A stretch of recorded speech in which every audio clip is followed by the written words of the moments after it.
Sigmund Freud, sem dúvida nenhuma, foi um dos gênios da nossa época, do nosso século. Sempre movido por um incansável desejo de saber, de conhecer, considerou todos os gestos, ideias, as fantasias e produções do ser humano como elementos fundamentais para prosseguir na sua investigação da mente humana e no conhecimento daquilo que sempre teve inacessível ao homem. No começo do seu trabalho, Freud criou o que conhecemos como o grupo de reunião, a Sociedade das Quartas-Feiras, que era uma espécie de laboratório para novas ideias. E foi deste que originou-se o que conhecemos hoje, a Associação Internacional de Psicanálise. Sigmund Freud, um conquistador da alma humana, da mente humana, também, sem dúvida, mudou e alterou fundamentalmente a relação do homem consigo mesmo e com a cultura que o circunda, e mudou profundamente. Eu diria mesmo que, após as ideias de Freud, após a divulgação das ideias de Freud, após o lançamento do seu livro sobre a interpretação dos sonhos em 1900, o homem nunca mais foi, nem será o mesmo. Parafraseando um pouco o próprio Freud, eu diria, descobrimos que não somos os donos de nossa própria morada, descobrimos que não controlamos o nosso próprio eu, e isto constituiu-se, e até hoje ainda se constitui, numa espécie de revolução que trouxe à tona todo o impensável, todo o imaginável, e propôs novas formas para que a gente pudesse pensar toda a questão dos afetos, dos sentimentos, toda a sexualidade e todo nosso relacionamento humano enquanto indivíduos na cultura e na sociedade. Vamos ver agora um filme, me parece um precioso filme, A Invenção da Psicanálise, a partir de suas origens. I started my professional activity as a neurologist, trying to bring relief to my neurotic patients. I discovered some important new facts about the unconscious. Out of these findings grew a new science, psychoanalysis. I had to pay heavily for this bit of good luck. Resistance was strong and unrelenting. In the end, I succeeded, but the struggle is not yet over. My name is Sigmund Freud.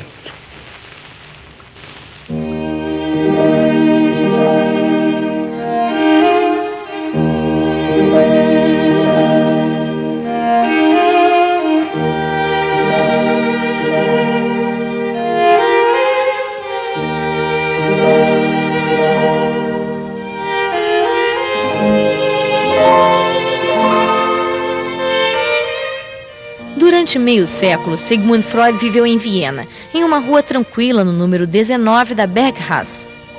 Nessa casa, ele praticou a psicanálise e redigiu sua obra. Explorador das profundezas do inconsciente e iniciador de uma das grandes aventuras intelectuais do século XX, ele quis iluminar o lado obscuro da alma. Seu divã foi um local de investigação, um laboratório no qual recebeu de seus pacientes sua experiência e seu saber clínico.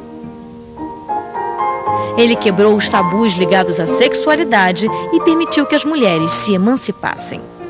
Após construir o essencial de suas teorias, resolveu reunir em sua casa um grupo de homens, médicos, historiadores e escritores, para formar a primeira associação freudiana, a Sociedade Psicológica da Quarta-feira.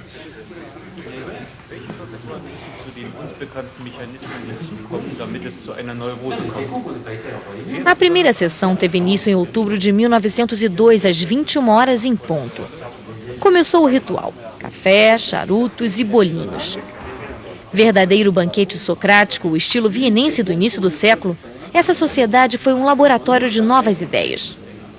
Os chamados homens da quarta-feira se reuniam em volta de um mestre autoritário que despertava suas consciências. Ele queria mudar o mundo através de uma doutrina, a psicanálise.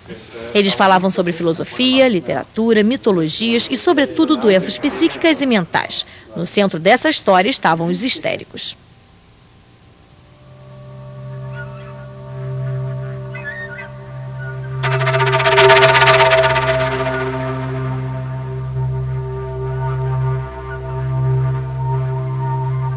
No hospício da Salpêtrière, antigo arsenal construído no reinado de Luís XIV, as loucas eram isoladas no setor especial das incuráveis e acorrentadas. Eram abandonadas seminuas em meio às imundícies. Através das grades distribuíam-lhes comida, sopa fria e dejetos. As histéricas cuidavam das companheiras simulando perfeitamente sua doença. Possuíam a mania de encenar o sofrimento alheio. Elas tendiam ao riso, às tragédias e às lágrimas. Exibiam a loucura do mundo e a miséria do povo.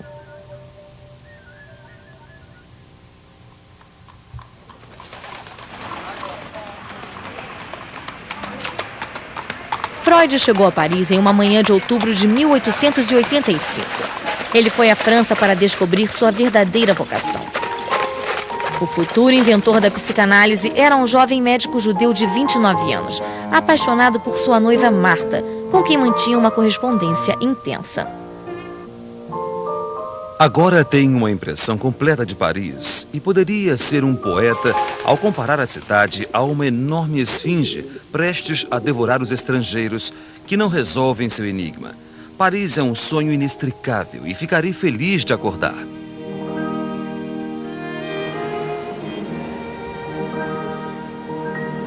Freud foi a Paris para assistir às aulas clínicas de Jean-Martin Charcot, o maior neurologista da época. Nascido em 1825, de família modesta, ele exercia seu talento no hospício da Salpêtrière. Ele tinha o apelido de Napoleão das Histéricas. Lorsque Charcot est nommé à la Salpêtrière, il est nommé dans un hôpital qui est en fait un immense hospice pour les femmes. Il y a près de 5 à 6 000 femmes qui sont enfermées à la Salpêtrière. Et pour lui, ça serait une espèce de matériau d'expérience à partir duquel il prétendra, avec un esprit de méthode et de classification extraordinaire, faire une typologie, une symptomatologie de toutes ces affections mystérieuses qui frappent l'être humain lorsque sa raison vacille. Conhecida desde a antiguidade, a histeria se manifestava para os cientistas do fim do século como uma doença do útero que tomava o corpo das mulheres. Para entender a origem das convulsões, os médicos deixavam suas pacientes em um estado de sonambulismo ou de semivigília que chamavam de hipnose.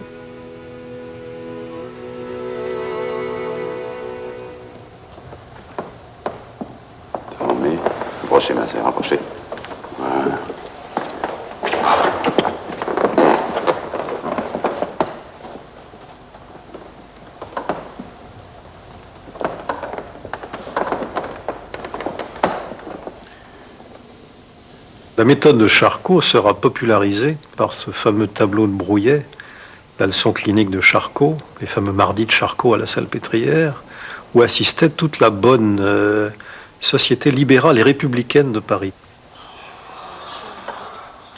Toute cette époque, 1860-1880, plonge dans la névrose hystérique. Emma Bovary est un magnifique cas de petite hystérie, ou de petite hystérique. Baudelaire lui-même, dans son journal, parlera de la nécessité, pour lui, poète, de cultiver jusqu'à la jouissance et la terreur son hystérie.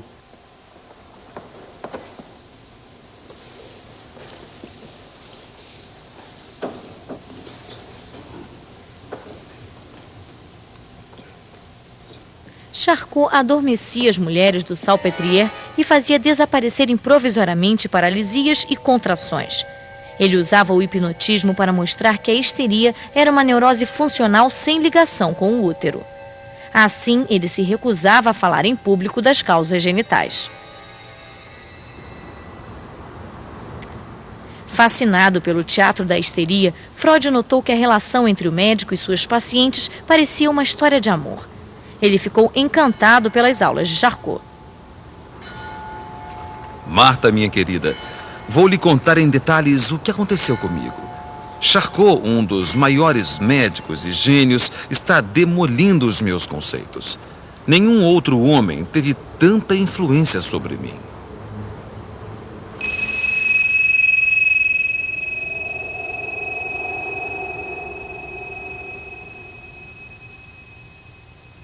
A partir de Charcot, Freud criou uma nova ligação entre histeria e sexualidade. A histeria, eis a doença da qual Freud se apoderou na virada do século para alertar os homens sobre suas feridas originais. A psicanálise é um modo particular de falar da angústia, do esquecimento, da lembrança, do tempo, da tortura.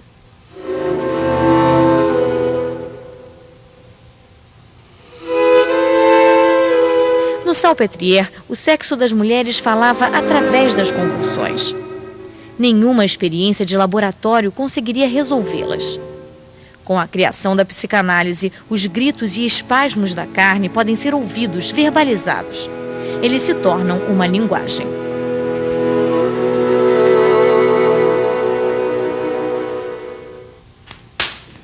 Destruí tudo o que escrevi em 14 anos. Cartas, anotações e manuscritos. Meus sentimentos e minhas ideias foram considerados indignos de existir. Preciso repensá-los. Que os meus biógrafos se torturem. Cada um pode ter uma ideia sobre a evolução do herói. Todos terão razão. Já me regozijo de seus erros.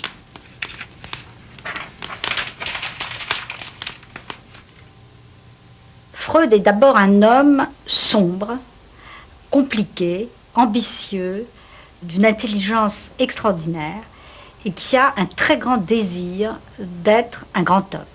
Dès le début, il a envie de faire des grandes découvertes. Je crois que ça n'est pas pour rien qu'il s'est comparé lui-même à un aventurier, à Christophe Colomb, et qu'il adorait les conquérants, Hannibal et Napoléon notamment, c'est-à-dire des conquérants militaires. Freud est habité par un grand désir, non pas de réussir au sens de faire des affaires. Après tout, il vient d'un milieu de la bourgeoisie juive, commerçante, c'est pas du tout ça. Il rêve d'être un homme de science, il rêve d'être un savant et de changer le monde.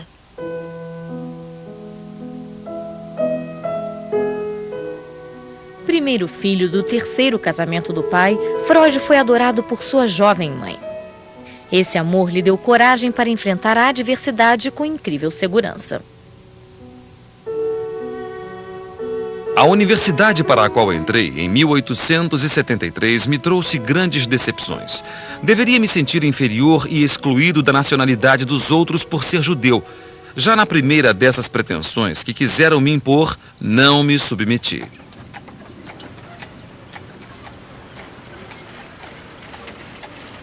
No Instituto de Fisiologia de Viena, Freud conheceu Josef Breuer, um médico judeu especialista em doenças nervosas que viria a ser para ele uma figura paternal. And one day, Breuer told him about this great case, NO, that had happened much earlier in 1880, 82, and Freud kept saying, "Tell me more, tell me more, tell me more." And it turned out to be an intelligent young woman who had very severe, what later came to be called hysterical problems. She forgot her own language. She refused to drink water out of her cup. She had paralyses, which were hysterical paralyses, and all of this was very odd. Anna ou Berta Pappenheim era uma jovem da burguesia vienense. Ela tinha 20 anos quando surgiram seus primeiros problemas.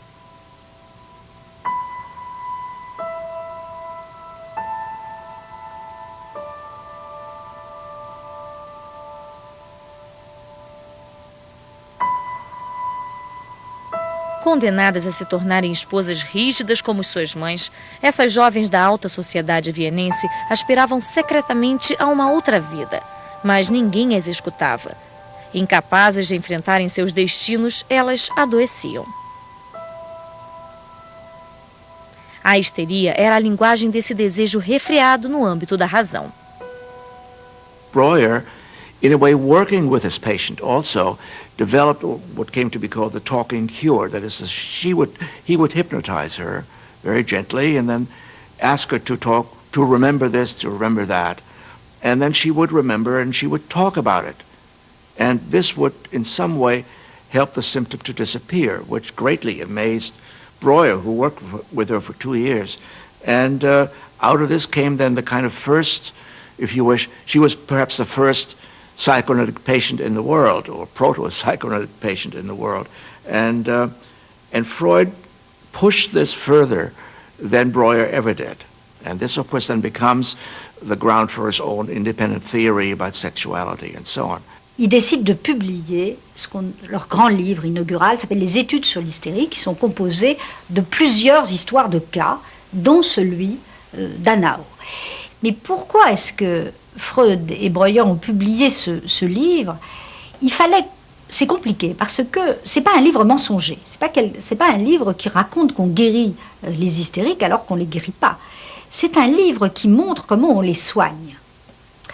Et qui montre en tout cas que les résultats obtenus par ce qu'on appelait la méthode cathartique, c'était pas encore la psychanalyse, mais enfin c'était déjà la cure par la parole. Ça, c'est l'invention progressive de la psychanalyse, qu'au moins on fait quelque chose avec ces femmes, qu'on les écoute. C'est ça la leçon des études sur l'hystérie.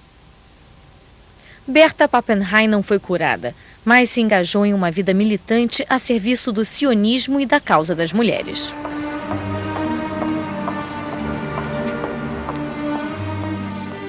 Na imaginação dos viajantes, a cidade de Viena evoca cafés barrocos e confeitarias elegantes. Imperial e cosmopolita, ela acolhia os estilos mais variados. Freud tinha uma profunda aversão por Viena, só via hostilidades contra sua doutrina. Ele não soube entender que diante de seus olhos ocorria uma transformação cultural que o moldava.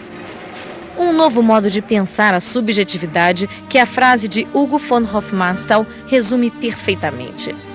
Não possuímos nosso eu.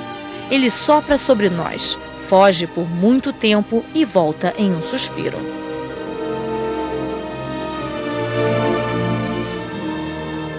No outono de 1886, instalei-me como médico em Viena e casei-me com aquela que me esperou por mais de 4 anos em uma cidade distante. Quando Freud abriu seu consultório particular, tratava essencialmente mulheres da burguesia vienense que sofriam de neuroses, doença dos nervos, neurastenia, histeria. Foi em 1889 que uma paciente, Fanny Moser, ordenou que Freud se afastasse dela e não se mexesse. Não fale comigo, não me toque, escute-me, disse ela. Abandonei a hipnose e mantive a posição deitada do paciente em uma cama, atrás da qual eu ficava sentado, de modo a vê-lo sem ser visto por ele. Il invente le divan. Il se retire pour que la parole, pour que ce soit la parole qui devienne l'acte thérapeutique elle-même. Il y a plus rien, il y a plus de magnétisme, il y a plus d'hypnose, il y a plus de regard, il y a plus que la parole. C'est beaucoup plus intéressant que d'aller chercher dans l'inconscient endormi. Et donc les patients prennent l'habitude de raconter leurs souvenirs d'enfance, leurs fantasmes, etc. Exaltado com suas descobertas, Freud deixava o paciente falar livremente. Ouvindo essa fala caótica, atribuiu à sexualidade uma posição fundamental. Ela determina a vida psíquica. A neurose não é uma doença insólita, mas a consequência de conflitos infantis não resolvidos.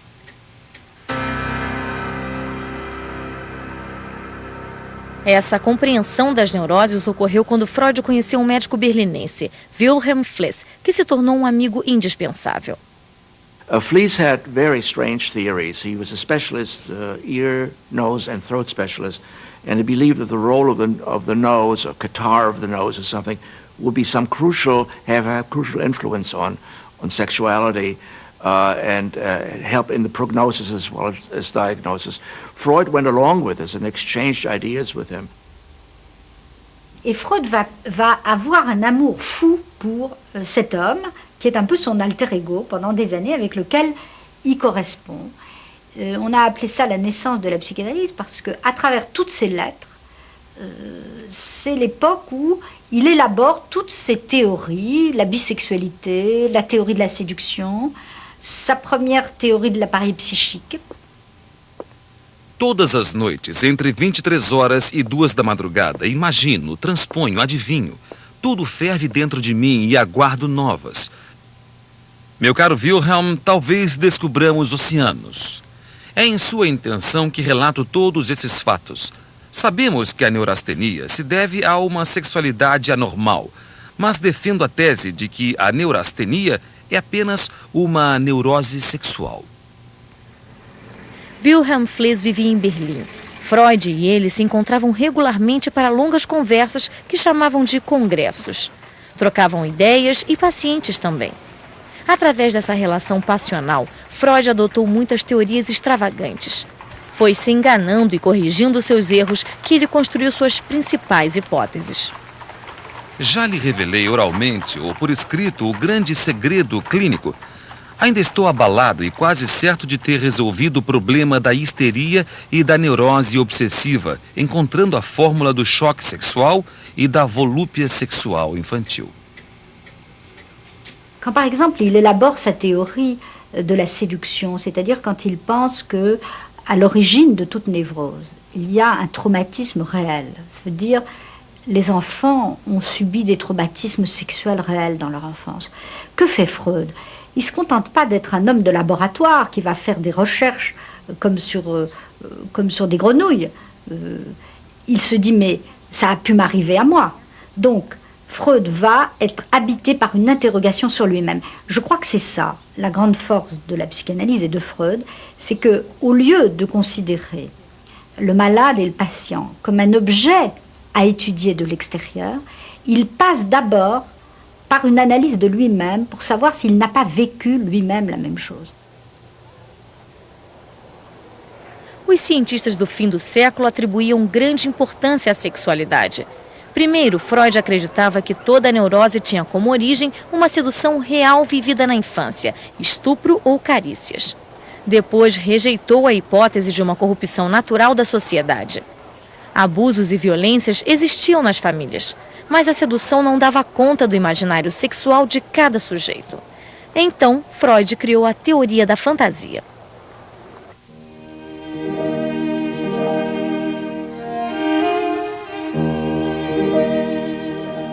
Freud criou novos conceitos. Ele chamou de libido a energia sexual e de recalque o processo através do qual se rejeita no inconsciente um fato que se quer esquecer, do qual não se quer saber.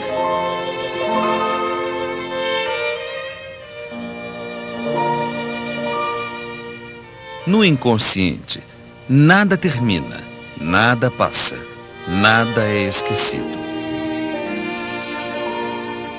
Ontem enterramos meu velho pai, que morreu no dia 23. Até o fim, ele foi o homem incrível de sempre. A morte de seu pai o levou a um intenso trabalho de busca em seu passado. Ele começou a sua autoanálise. Apreciador de antiguidades e de culturas distantes, Freud colecionava objetos. Essa paixão arqueológica o arrastou até as antigas civilizações e revelou que o destino de cada homem está ligado ao da universalidade humana. Cercado por suas estatuetas, figuras romanas, chinesas, gregas, egípcias, ele analisava os sonhos de seus pacientes e os seus. Ele os interpretava como alguém que decifra um idioma desconhecido. A interpretação dos sonhos. Nesse livro magistral que abre o século XX, Freud viajou além da consciência e do sono. Longe de ser uma profecia mágica, o sonho, no sentido freudiano, é a realização de um desejo inconsciente ou reprimido. Nos sonhos, estranhos personagens se misturam a um bestiário fantástico e familiar. Cães parecem lobos, cavalos são iguais a unicórnios, mulheres se assemelham a flores. O sonho é o caminho real que leva para o inconsciente, para a descoberta do que está além da consciência, algo interiorizado no próprio sujeito.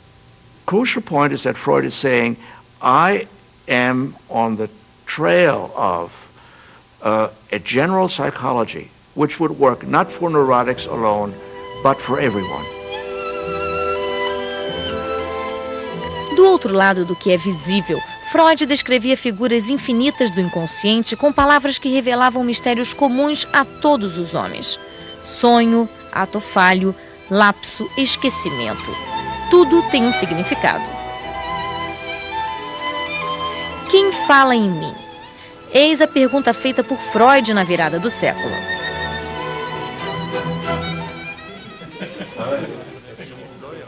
O livro dos sonhos marca uma nova etapa na vida de Freud e o início das noites de quarta-feira. Brigado com Wilhelm Fliess por causa de uma história de roubo de ideias, Freud precisava transmitir seu saber. Em volta da mesa oval, o número de homens da quarta-feira aumentava cada vez mais. Como no mundo em que viviam, conflitos os afligiam.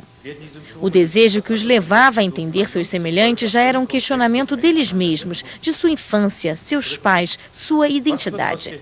Quase todos eram judeus. Diante do antissemitismo, questionavam sua condição de judeus e o fato de continuarem a ser judeus em um mundo sem Deus nem religião. Um deles, Karl Kraus, era famoso por seus artigos ferinos. Crítico literário e político, fundou um jornal, o Die Fackel, a Tocha, no qual denunciava a corrupção e as ideias progressistas. Tornou-se forte adversário da psicanálise. Um de seus aforismos ficou famoso: a psicanálise inventa as doenças que ela diz curar. Ele também foi adversário do movimento feminista nascente. Dominava a ideia de que se as mulheres saíssem do modelo da família patriarcal, a sociedade seria aniquilada por um vírus de redução dos valores viris. Nada correspondia mais a essa imagem, a esse medo da decadência, do que o longo reinado do imperador Francisco José. Naufragando progressivamente, ele parecia abatido sob o peso do feudalismo de outra era.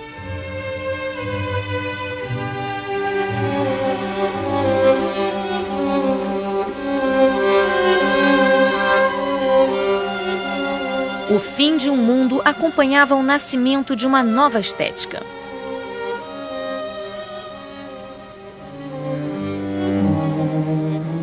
Com outros criadores, Gustav Klimt lançou o movimento da secessão. Começava a modernidade da arte austríaca. Sem conhecer a psicanálise, Klimt demonstrava em sua obra a mesma abordagem da realidade. Celebrava os sonhos de angústia, sexo e morte que Freud descobria em seus pacientes.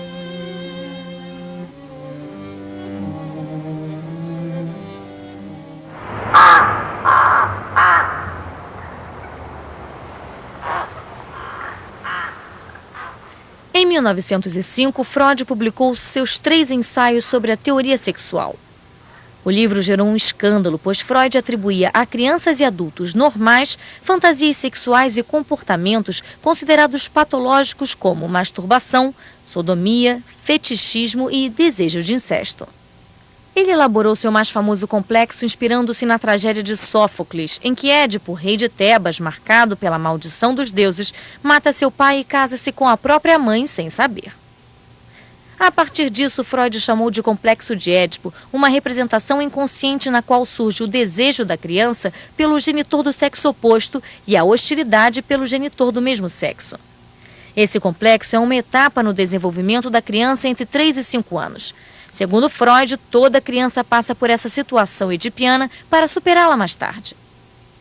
Freud reprend tous les termes qui existaient avant lui: sexualité, inconscient, transfert psychodynamique, mais il leur donne un sens tout à fait nouveau, en accentuant, et c'est pour ça qu'il y a eu une telle opposition à la psychanalyse, en accentuant l'idée que l'homme, le sujet, est déterminé par des forces qui lui échappent. No momento em que Freud efetua suas descobertas, médicos e psiquiatras alemães, austríacos ou franceses classificavam doenças mentais de modo sofisticado, esquecendo o sofrimento dos doentes. Receitavam-lhes tratamentos corporais, banhos, massagens, eletrochoques e hidroterapias, sem acreditar na sua eficácia. Na ja. Und der Mann?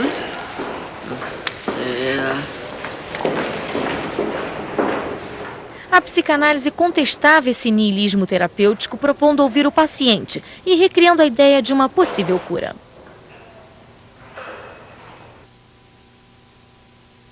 Em 1907 foi um ano importante, marcou o encontro de Freud com Carl Gustav Jung, um ano após sua primeira troca de cartas.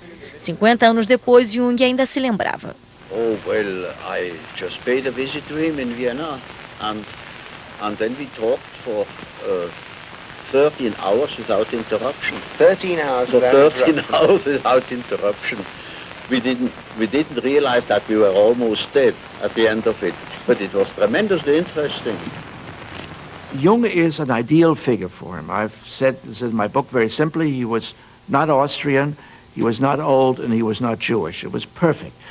Because Freud was worrying about the fact that this psychoanalysis might become a kind of parochial enterprise, because the people sitting around the table smoking cigars were all Jewish until a little bit later. And he did not like this because he didn't think that psychoanalysis was applied to Jews or could only be practiced by Jews and so on, but he thought it was a human, all human thing. Jung was a very interesting psychiatrist who had done interesting experimental work on association of ideas and so on. Perto de Zurique, a clínica psiquiátrica de Burgosli estava à frente na pesquisa sobre o tratamento da loucura. Pour Freud, c'est la terre promise, parce qu'il apprend par Carl Gustav Jung, qui est donc l'assistant de Bleuler dans cette clinique, qu'on est en train, au fond, d'expérimenter la méthode des associations libres. C'est ça qu'on expérimente. On fait parler les malades, les patients psychotiques, par des associations qu'on dit automatiques. Et on découvre, au fond, un univers de langage. On essaye de donner un sens à cette folie particulière que Bleuler va appeler en 1906 la schizophrénie. Une forme de folie qui intervient très jeune, sur des sujets très jeunes qui tombent dans un état de repli sur eux-mêmes, de délire, d'hallucination, de violence pulsionnelle, etc. Donc des grands fous. Et ce grand médecin qui est Bleuler, dans cette clinique du Burgosli, se passionne pour les méthodes freudiennes, parce que ça ouvre des nouveaux horizons, comprendre l'univers mental du malade. Foi aqui que Jung estagiou. Aluno de Breuer, Jung ficou 9 anos nessa clínica. Jung and Freud came to know each other. They wrote steadily, and we have their correspondence, fortunately. And for 3 or 4 years, it all looked very rosy and very, very good until Jung decided, and I would say Jung decided to go a different way and move into Oriental mysticism, religion, and all kinds of other things which Freud simply despised, right? Homem de grande inteligência, Jung era habitado por um mundo feito de introspecção, de busca interior, de interesse pelo ocultismo e religiões orientais. Durante 7 anos, ele entusiasmou-se pelo aspecto espiritual da aventura psicanalítica. Em 1913, se afastou dela. Na verdade, Jung nunca aderiu à doutrina freudiana. Ele se interessava pelos arquétipos, representações simbólicas do subconsciente, que para ele formavam um inconsciente coletivo. What sort of man was Freud? Well, he was a complicated nature, you know. I liked him very much, but I soon discovered that when he had thought something, then it was settled, while I was doubting all along the line. And it was impossible to discuss something really of fun. You know, he had no philosophical education, particularly, I was studying Kant, and I was steeped in it, and that was far from Freud. So, from the very beginning, there was a discrepancy. Em pleno Império Austro-Húngaro, Budapeste foi a segunda cidade na história a se abrir para o freudismo. O meio literário e artístico manifestou interesse imediato pelos fenômenos do inconsciente. Entre esses intelectuais, Sándor Ferenczi, psiquiatra, conheceu Freud em 1907 e se tornou o maior psicanalista do movimento freudiano. Alors, qu'est-ce qui se passe avec Ferenczi? Il est là à Budapest, il forme autour de lui des psychanalystes, et puis il se fait analyser par Freud. Il a des symptômes psychosomatiques, et puis il a des problèmes, c'est que il est amoureux d'une femme qui est donc sa maîtresse, qu'il veut épouser, et il l'a en analyse, parce qu'à l'époque on prenait tout le monde en analyse, on ne savait pas encore qu'il fallait des règles, les règles viendront en 1920, après que Freud ait analysé sa propre fille. Mais avant la Première Guerre mondiale, on analyse tout le monde s'analyse entre soi. Et Ferenczi tombe amoureux, prend en analyse la fille de sa femme, enfin de sa future femme, de sa maîtresse, et il tombe amoureux de cette fille qu'il a en analyse. Et il explique à Freud tout ce qui se passe. Et Freud lui dit que c'est du transfert, que c'est pas de l'amour, qu'il doit absolument renoncer à ça. L'idée d'incurabilité et de curabilité habite tout le domaine de la psychiatrie et des maladies psychiques, beaucoup plus que la médecine, parce que c'est vrai qu'en médecine, on arrive à des guérisons des maladies. On arrive à guérir des maladies en médecine, mais dès qu'on a guéri une maladie, il y en a une nouvelle qui ressurgit. Évidemment, c'est pas la même. On n'a plus de syphilis, mais on a le sida. Quand on n'aura plus le sida, il y aura autre chose. C'est-à-dire, la maladie, depuis Bichat, comme l'a démontré Bichat, c'est comme la mort. Ça fait partie du corps biologique. Il y aura toujours des maladies et il y aura toujours une médecine pour essayer de les soigner. Eh bien, la psychanalyse, c'est la même chose. C'est-à-dire, qu'est-ce qu'elle a fait? Elle a guéri l'hystérie des années 1880. Mais alors, qu'est-ce qui s'est passé? Eh bien, les gens, au lieu d'être hystériques, sont devenus dépressifs. C'est-à-dire, les symptômes changent, les maladies changent au fur et à mesure qu'on invente les techniques pour les guérir. Mais on ne vient jamais à bout de rien. Em 1910, as sessões de quarta-feira foram transferidas do apartamento de Freud para um colégio de doutores. A febre do início se dissipa, torna-se uma academia. 1910 também é o ano em que Freud fundou a Associação Psicanalítica Internacional e pediu que Jung assumisse a direção.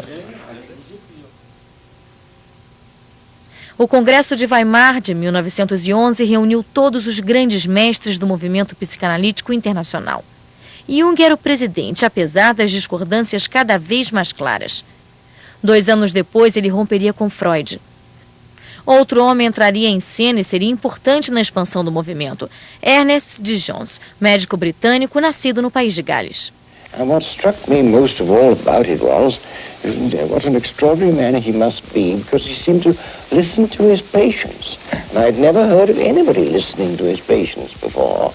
They always tested their knee jerks, that sort of thing, but they didn't listen to what they had to say.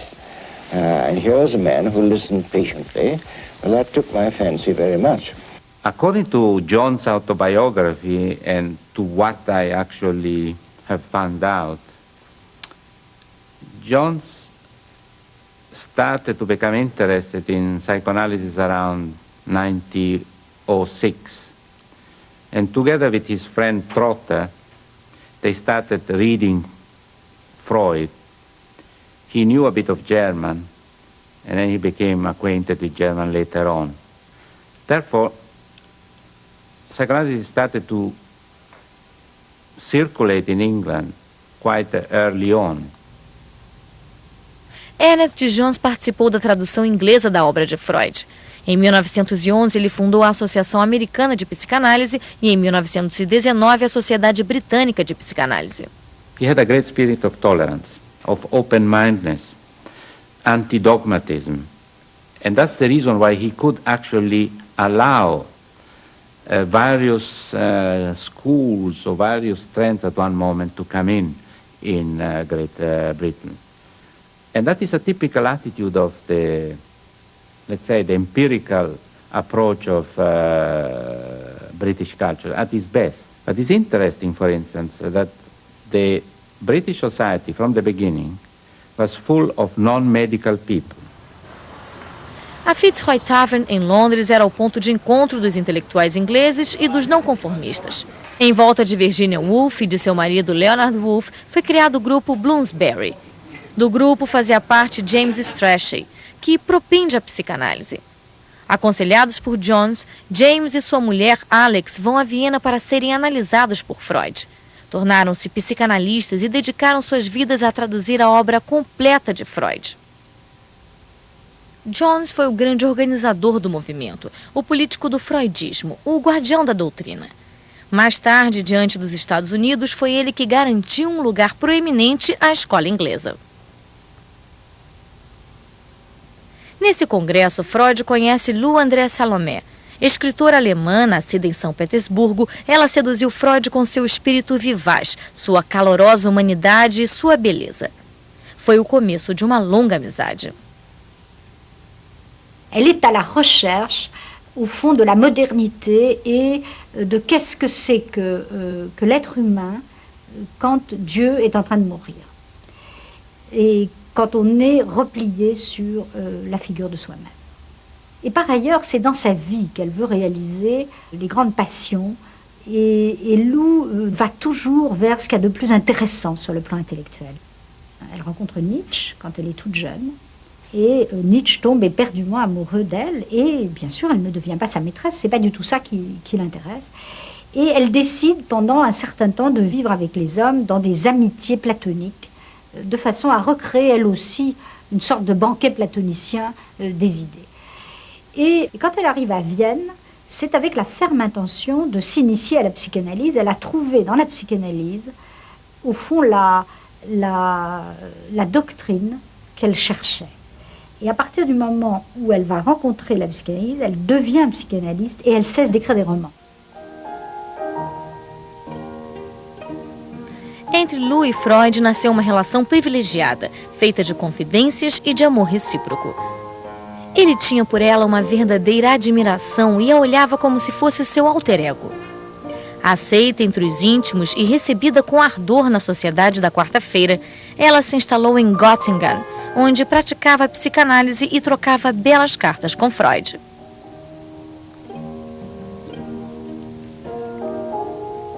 Cara Lou, senti a sua falta ontem à noite na sessão. Acostumei-me a sempre dirigir a palavra a uma determinada pessoa do meu círculo de ouvintes. E ontem não parei de fixar, fascinado, aquele lugar vazio que lhe reservamos. –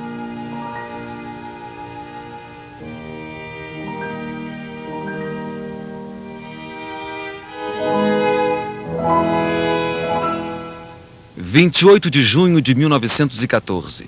Cara amiga, escrevo-lhe ainda sob o impacto do assassinato de Sarajevo, cujas consequências são totalmente imprevisíveis. Creio que a participação pessoal tenha pouca importância nesse caso. 2 meses depois estourava a Primeira Guerra Mundial.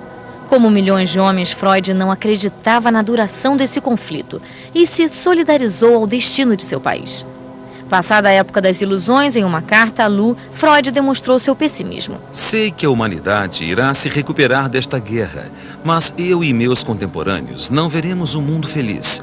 E o mais triste é que tudo acontece como a psicanálise poderia ter previsto a partir do seu conhecimento do homem e de seu comportamento.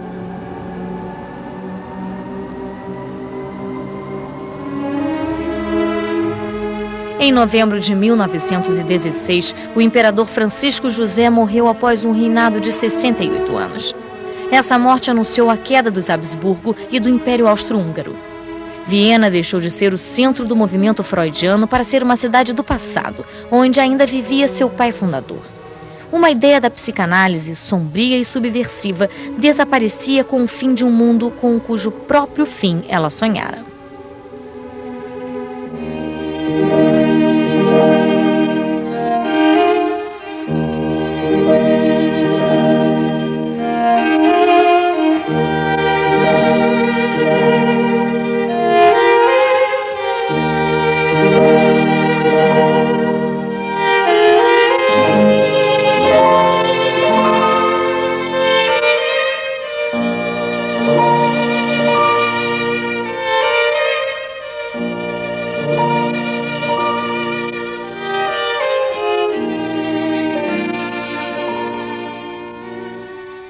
Música